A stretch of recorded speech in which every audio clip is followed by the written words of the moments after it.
And welcome, everybody.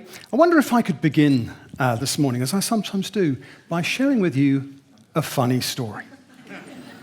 Sometimes when I'm watching something on the internet, I'm watching on my laptop, I'll look across at my wife, Julia, and she's watching something different on her laptop. And it's almost always the same program that she's watching. This is a program that has been running for 20 years. There are more than 300 episodes, and it seems to me as if this program is mostly about horses. There are a few people, horses and people, people and horses, but it seems to me over the past 20 years of looking across at Julia's screen, in this program there has been essentially no plot development. It seems to me that over 20 years, essentially nothing has actually happened in the story, and this program, if you haven't guessed already, is called Heartland. Now, that was her. That was my wife at the back. Now, if you're not familiar with Heartland, just compare and contrast. One time, I tried to get my wife, Julia, to watch a fascinating, fast-moving American, political drama called The West Wing. But as I entreated her to watch for The West Wing with me, she said, no. Why? I asked. Reasonable question. Why won't you watch The West Wing with me? She said, it's all indoors. It's all filmed indoors. Second reason she wouldn't watch it, there are no horses. Now, I began to investigate this Heartland thing, and I came across this article in The Guardian by Zoya Patel. She says, it's a TV series that made me want to bolt from my city desk job and devote my life to riding and caring for horses, so I did. She upped sticks. She went to Alberta in Canada, where it's filmed. Heartland is the wholesome Canadian horse drama which spurred me to grab life by the reins. And she says in this article, even if you're not horsey, there's a lot to love about a family drama that is super PG, has an array of sweet characters, and features slow shots. And the more I looked into this Heartland thing, the more I searched, I discovered that there are all these women in Britain that watch Heartland, and they get so inspired that they actually move to Alberta in Canada where it's filmed. They actually up sticks and go and live in Canada because they want to be in the place where Heartland was filmed. But I just want to say that there came a tipping point where Julia said to me, she says to me, where would you most like to go on holiday? And I can't remember what I answered. At this point, I think everything's fine. I'm just researching this Heartland thing, nothing to worry about. Where would you most like to go on holiday? I can't remember what I said. I reversed the question. And I say to my wife, Julia, where would you most like to go on holiday? She says, Alberta. I think, it's happening to me. But I just want to say to all of you, all of British women who are thinking of relocating to Alberta, that you're not really escaping from Britain. Because Alberta is named after Alberta, fourth daughter of Prince Albert, who, of course, was the husband of Queen Victoria, who was the Queen of Great Britain. And so you're not really escaping Britain, you're just relocating to one of the 56 member countries of our Commonwealth. And so you're not really escaping from Britain, you're just moving elsewhere into our sphere of influence. But the impact of this program, Heartland, is so good that people who watch it want to move to the place where it was filmed. And our hope, over the next 11 Sundays that we preach in this series, our hope is that you will be so inspired by what you hear from the book of 1 Peter that you will want to go and read it for yourself. That is our hope. Yes! Fantastic. This letter was written during the reign of the Emperor Nero. Nero reigned from 54 until 68 AD. And we know quite a lot about his life. We also know quite a lot about what Nero looked like because there are so many coins that we have today. There are contemporary accounts of his appearance and also lots of coins that we can look at. And Nero was quite the character. Nero killed his mother, Agrippina. It's a bit hard on Agrippina, I always feel, because she spent her whole life trying to get her son Nero on the throne. And then when Nero finally did become emperor, Her son killed him. So Agrippina gets killed by her son Nero. Nero also killed his wife, Octavia, and then after killing Octavia, his first wife, he married his mistress, Poppaea, and then he also killed Poppaea. He actually killed Poppaea, I'm afraid to say, by kicking her to death while she was pregnant with their child. And then after he had kicked his second wife to death, he felt really bad about doing it. He thought, I feel that's kind of wrong. Maybe I shouldn't have done that. And so in this period of remorse and regret, he spots a man in the court this man looks weirdly like Poppaea, his second wife, who he kicked to death. He thinks, you look like my wife, the wife that I just kicked to death. I'll marry you. And so he marries this man called Sporus. He has Sporus castrated, and he marries this man called Sporus. This becomes Nero's third wife, kind of. And so they're married at this point. And then, of course, as I think you know, on the 19th of July, 64 AD, as Rome begins to burn. Nero didn't actually fiddle while Rome burnt, because the violin wasn't invented for another 1,000 years. But what he did do was, while Rome was burning and the city was on fire, Nero sang a song about the fall of Troy. And then after Rome had burnt, people were saying, actually, Nero, we reckon you started the fire, because we know you want to redevelop Rome and you want to build a great big house for yourself. So Nero thought, gosh, that's a problem. So what he did was he blamed the Christians for starting the fire, a new emerging force in the city. The more and more people are becoming Christians. So he blames the Christians for starting the fire of Rome, and then he punishes them. So the first thing he does is he gets hold of some Christians and he ties them up in animal skins and gets wild animals to attack them as a sort of a punishment. And then the second thing he does is he gets Christians and he ties them onto posts and he tars them with pitch and he sets fire to them. So he's lighting up his garden with Christians on fire as torches to sort of illuminate the attractions in his gardens. And so this is the guy who is at the heart of the Roman Empire in 64 AD. There is this growing persecution of Christians. Now, who do you think God will call? Who do you think God will choose to be the steadying hand, the reassuring influence for the Christians? The one who's going to say to the Christians, hey, I know it looks bad at the moment, but don't worry, this too will pass. Nero will come and go. This sort of thing has happened before. If you just hang tough, if you'll just remember that Jesus is alive, if you'll just hold on to the unshakable hope that we have in the resurrection, then you'll be able to see that suffering is something that could even be part of God's plan, that God can use suffering for our good. Who's going to be the calming influence? Who's going to be the one who says, hold fast to Jesus, everything will be okay in the end? Who will God choose? God chooses this man. Perhaps the least likely person to reassure everyone. A headstrong, impulsive, kind of say it before you've even thought about it, chap called Simon Peter. And what's more, he is the most peripheral figure you could think of.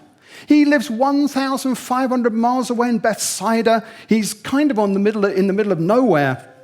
And God chooses him to go from Bethsaida, which you can see here is miles away from Rome. It's a completely nondescript place.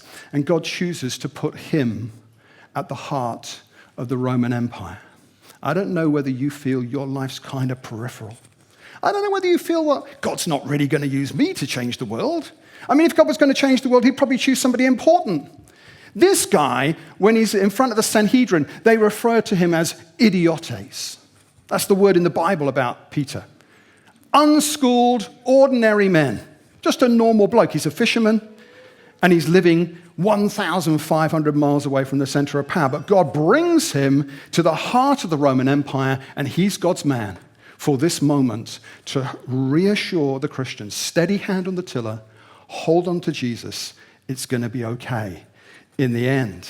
What an amazing life this man lived. He ends up in Rome, where he actually died in 68 AD, and actually his legacy is rather impressive. If you go to the place where he died today, lo and behold, there's a big church there. It's called St. Peter's.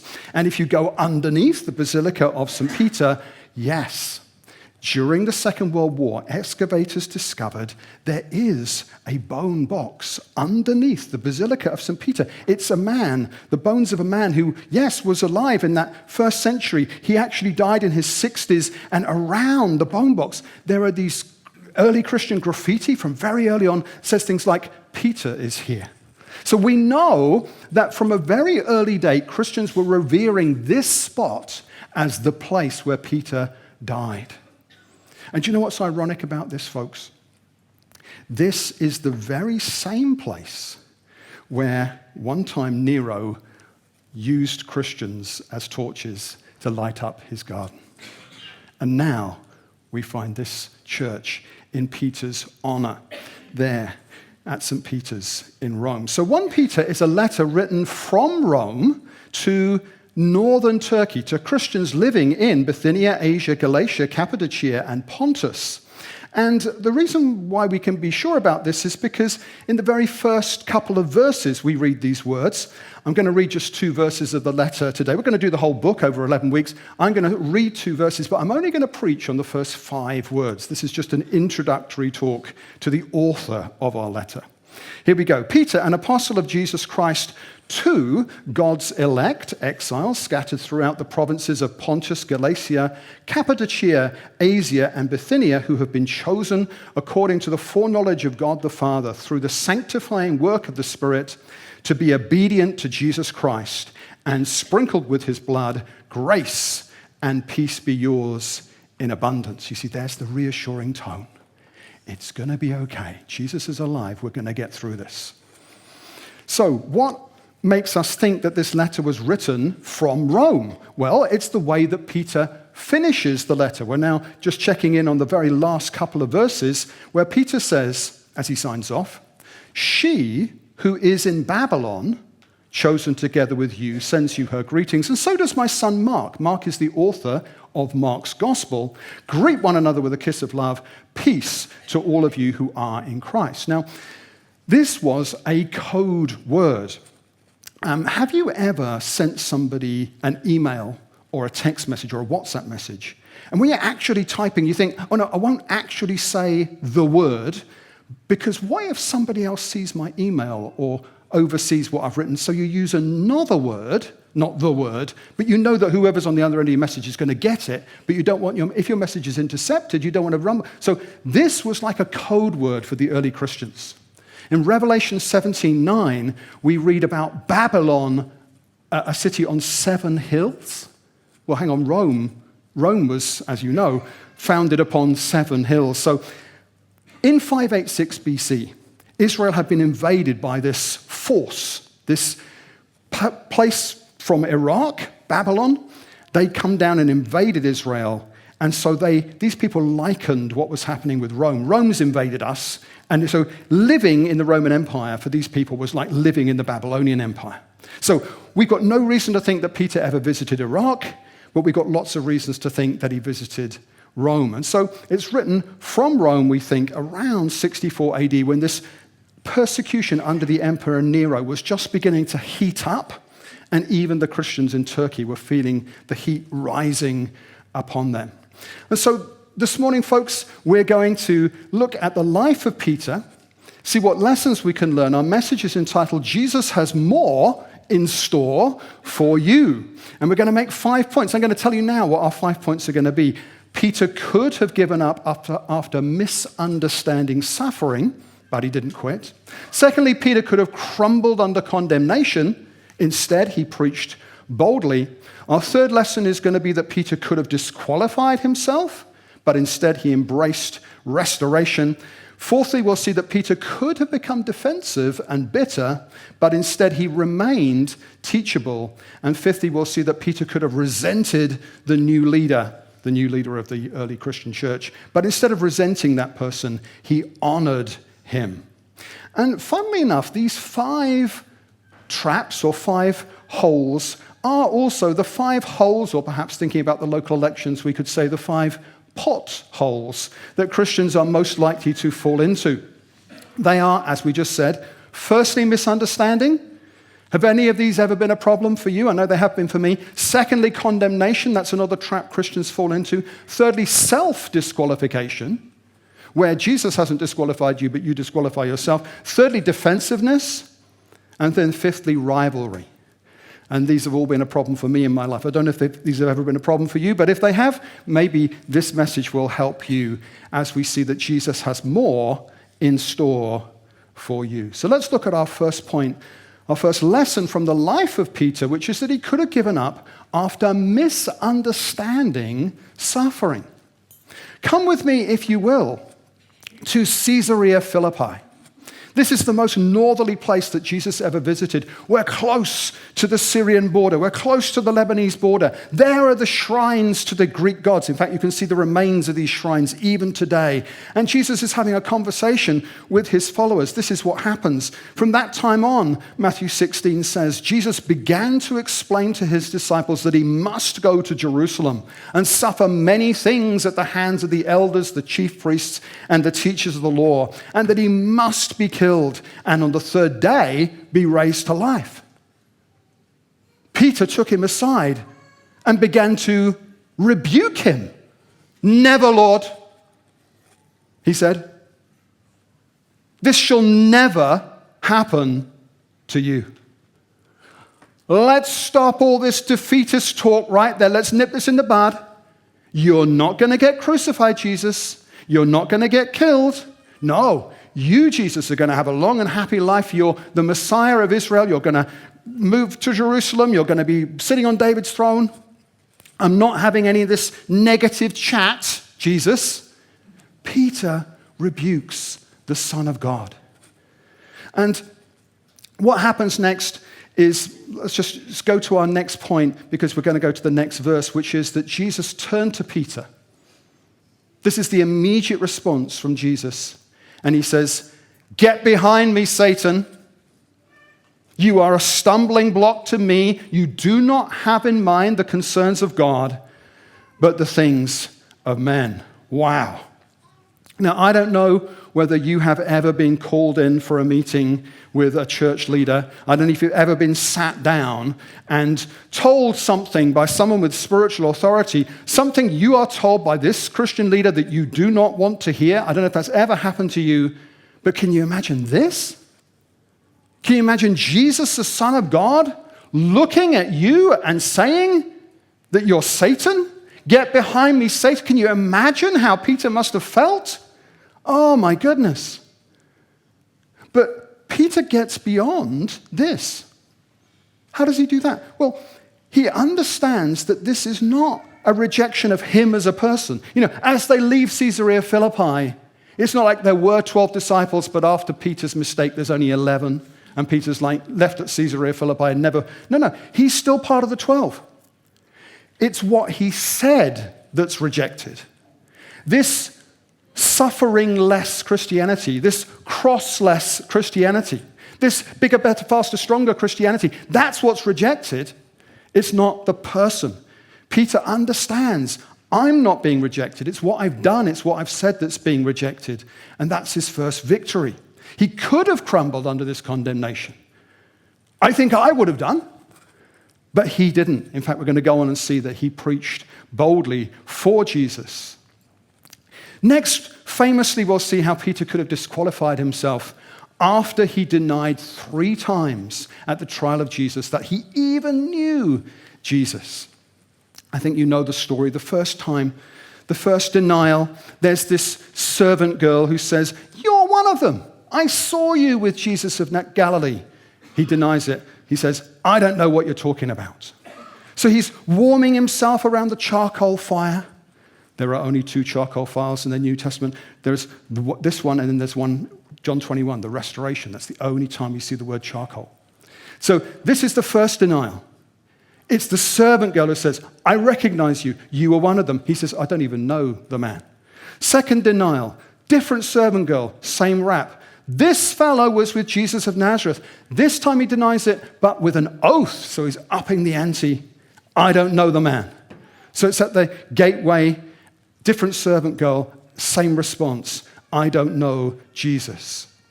Third time, there's a group of blokes And they say, look, come on, your accent gives you away. Then he begins to call down curses. This is the third denial. So he's up to even more. He's cursing himself, and then he says, I don't know the man.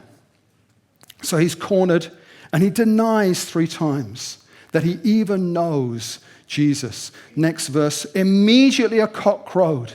Then Peter remembered the word that Jesus had spoken, before the cock crows, you will disown me 3 times. And he went outside and wept bitterly.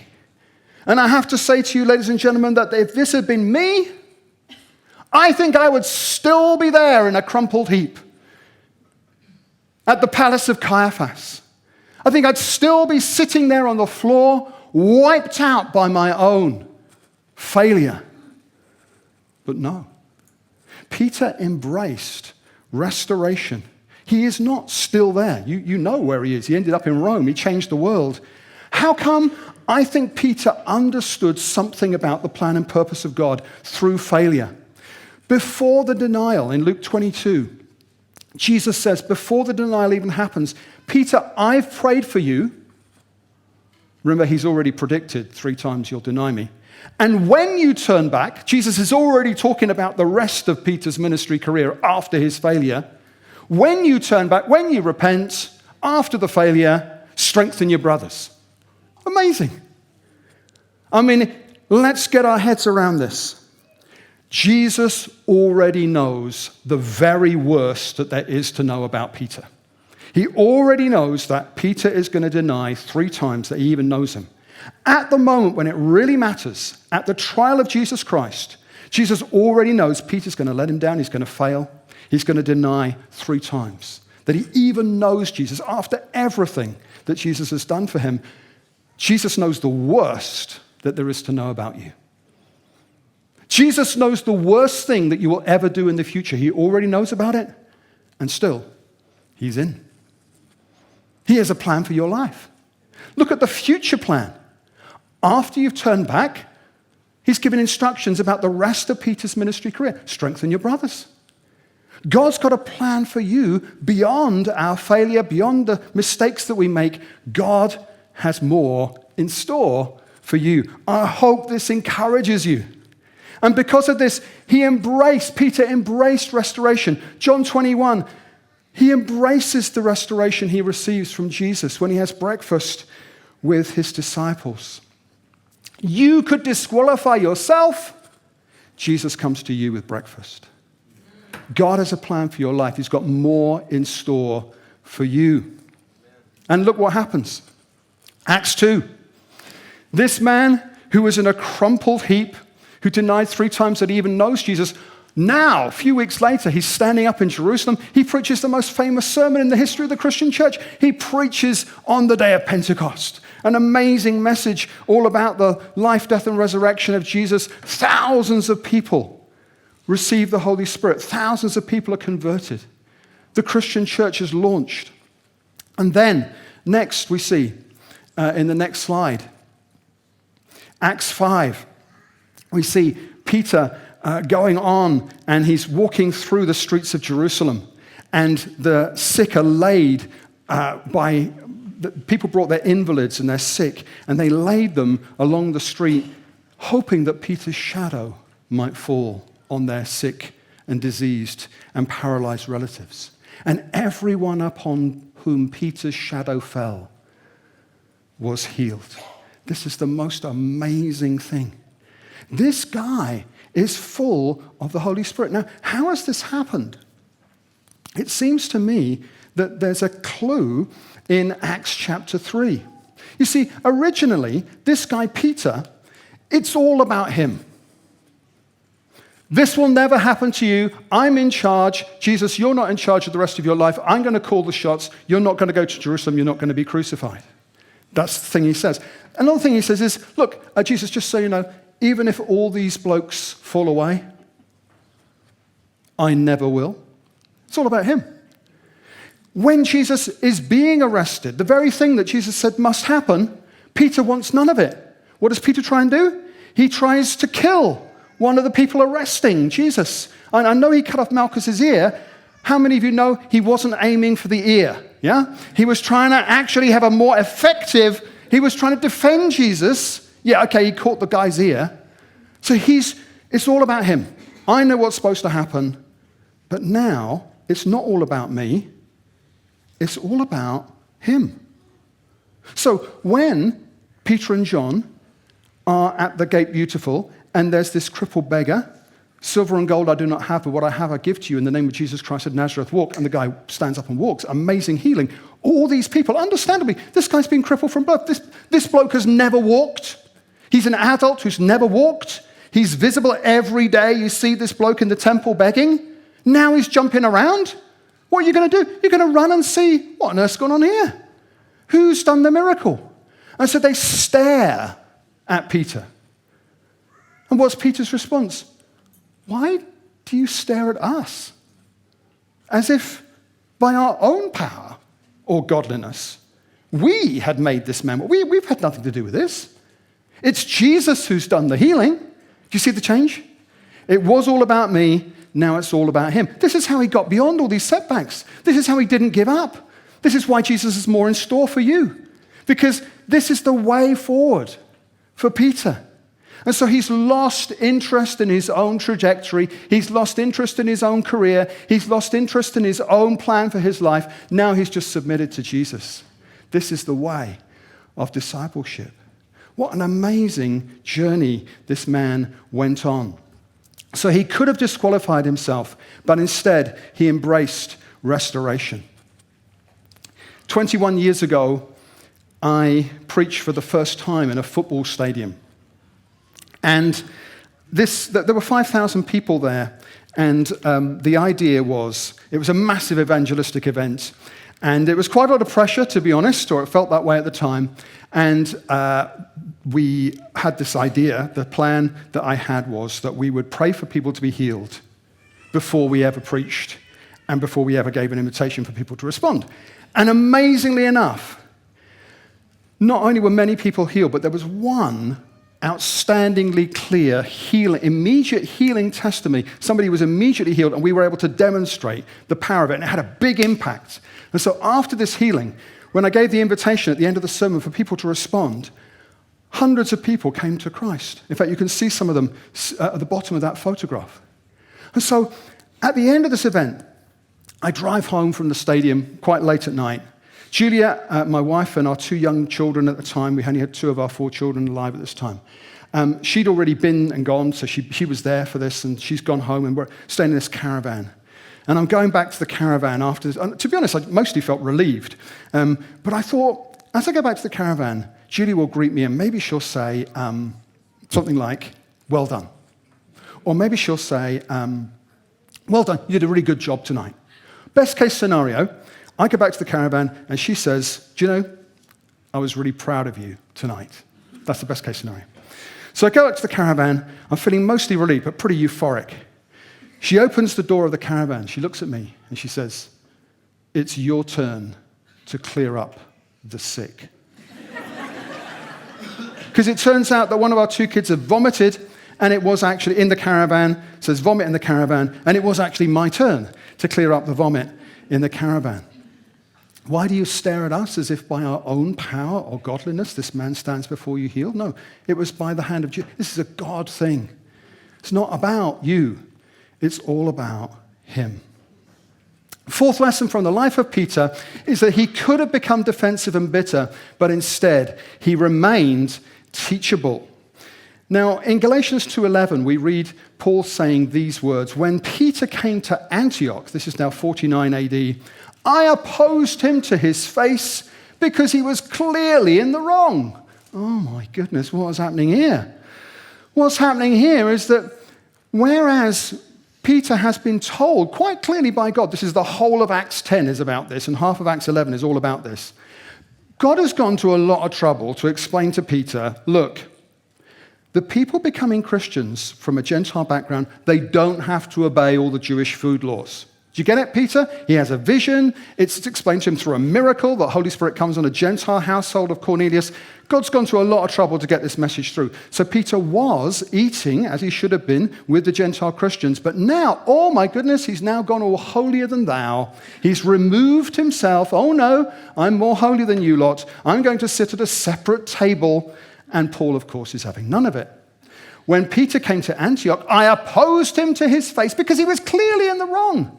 For before certain men came from James, he used to eat with the Gentiles, but when they arrived, he began to draw back and separate himself from the Gentiles because he was afraid of those who belonged to the circumcision group. The other Jews joined him in his hypocrisy, so that by the hypocrisy, even Barnabas was led astray. When I saw that they were not acting in line with the truth of the gospel, I said to Peter in front of all of them, so this is happening in public, you are a Jew, yet you live like a Gentile and not like a Jew. How is it then that you force Gentiles to follow Jewish customs? And I've always thought at this point, Peter, all these people are watching him. There's this dressing down in front of the whole church. Everybody's watching. I always think at this point, Peter could have said, do you know, it's really interesting you should say that, Paul. Sorry, is that your name? Or is it Saul? I get confused.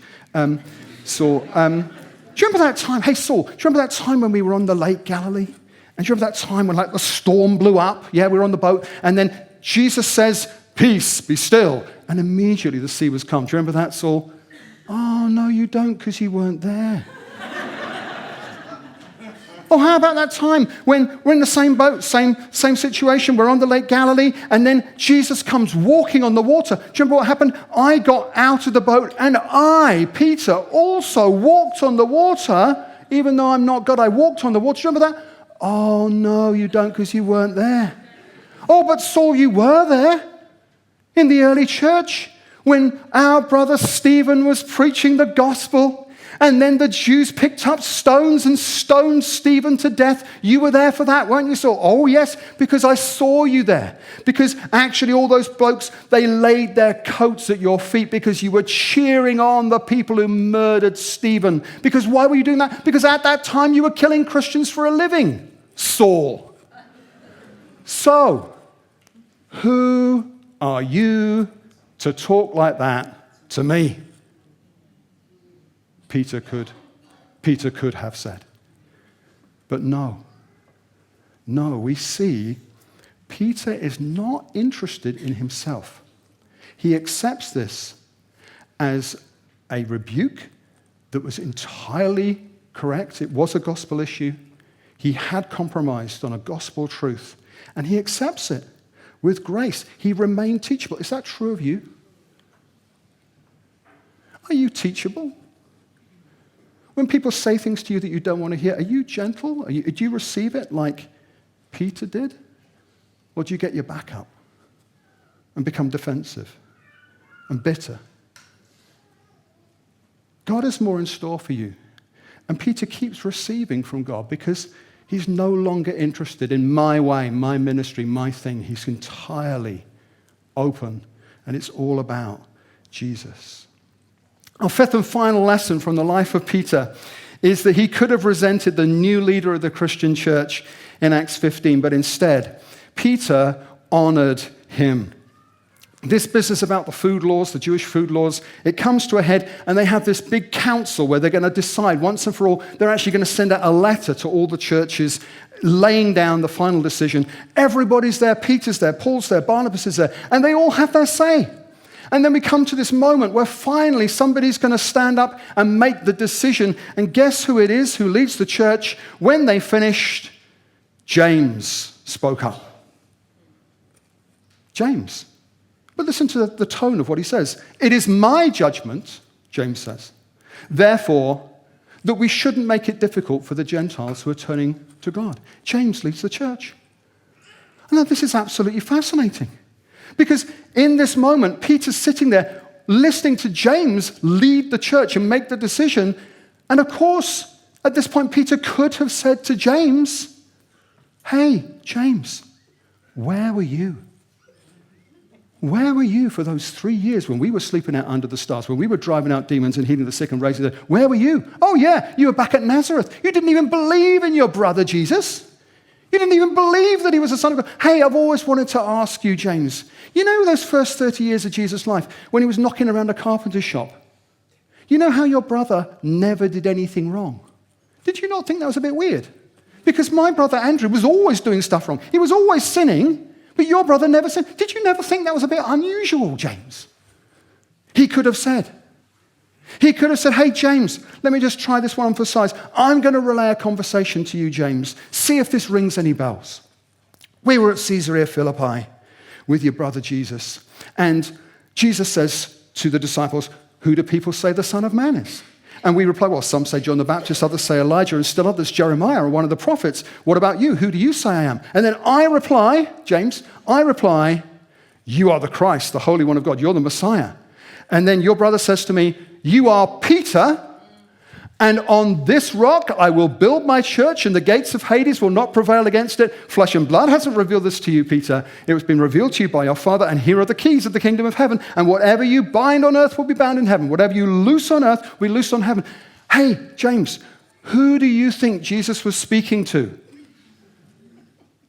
It was me. I'm the guy. I'm the rock. I'm supposed to be leading the early church. Where were you?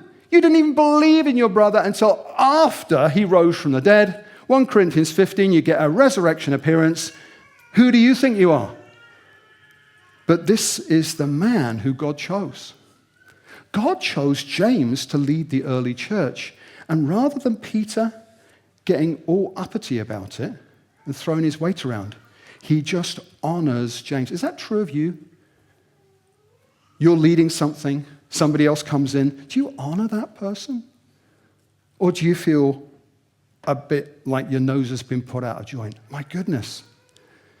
What an amazing attitude. Peter's not interested in himself and his own trajectory. He's purely interested in Jesus and his kingdom. If Jesus has chosen James to lead the church, that is absolutely fine by me because I just want what Jesus wants. I wonder if the band would like to come and join me. And as they do, I hope this morning we've learned some lessons from the life of Peter. You know, when you buy a used car, you can tick a box to check, has this car I'm thinking of buying ever been in a crash? Has it ever been in a wreck? Has this car I'm thinking of buying ever been an insurance write-off? And you say you'd even pay money. You pay money to find that out. And if it comes back, actually, it has been in a crash, it has been in a wreck, it has been an insurance write-off, what do? You do not buy that car. You do not choose that car. But we've seen this morning that Jesus is different. He chooses Peter. Have you been in a crash? Did your Christian life crash? Did you wreck your Christian ministry? Have you been written off? Jesus wants you. Jesus chooses Peter, the least likely person to be the reassuring author of that letter that we're going to study. Jesus chooses you. As we close, you might say, yeah, this is like the God of the second chances sermon. Can I just say, I've blown my second chance. I blew my first chance a long time ago. Then I blew my second chance. I got a third chance, but I blew that. I then had a fourth chance. I blew that as well. I've gone 5, 6, 7. I've blown a lot of chances. What I need at this point in my Christian life is not 2 chances. I need a substitute. I need someone who's lived a perfect life. I need someone who lived the life that I failed to live. I need someone to stand in my place. I need a perfect substitute. I need Jesus. And that's what I've got, and that's what you've got. That's what you've got right now. As Jane said at the start, you already have Jesus. Should we stand together? I want to say this morning, whatever it is you've been through, however many setbacks, however many disappointments, however many times you may think you've blown it, God has more in store for you. If the tomb is empty, anything is possible. If the tomb is empty, anything is possible for you. If you are still breathing, that is a clue that God has not finished with you yet. Let's sing together, shall we? Let's worship. Hey guys, before you go, we just want to say a massive thank you for watching this video today. My name's Chris. I'm part of the leadership team here at the Beacon Church. You know, as a church, we have a big vision. We believe that we exist to help people to know God, to find freedom, to discover their purpose, and to make a difference. If this video has made a difference in your life today, then make sure you check out our other content in our playlist. We believe it's going to really help you out. And don't forget to like and subscribe as you go. Well, that's all from me today. Take care. God bless.